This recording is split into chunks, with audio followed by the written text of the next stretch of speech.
The disciples, they've got to be thinking, well, it's looking hopeless.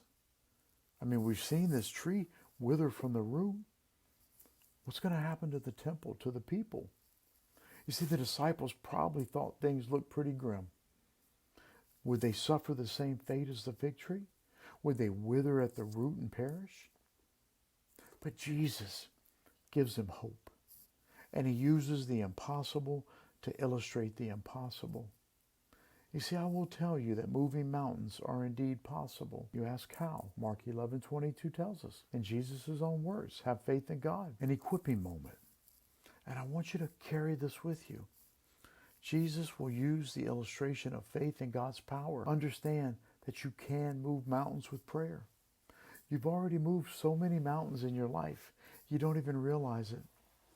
Because oftentimes your mountains are moved one stone at a time, but they are indeed moving. We quickly grow weary because our emotional crisis wants a quick fix. But God wants you to grow strong through the miraculous acts of faith. You see, the longer it takes for your mountain to be moved, the more trips you have to take back up the mountain, to pick up a stone, to march back down the mountain and over to the sea and cast it out.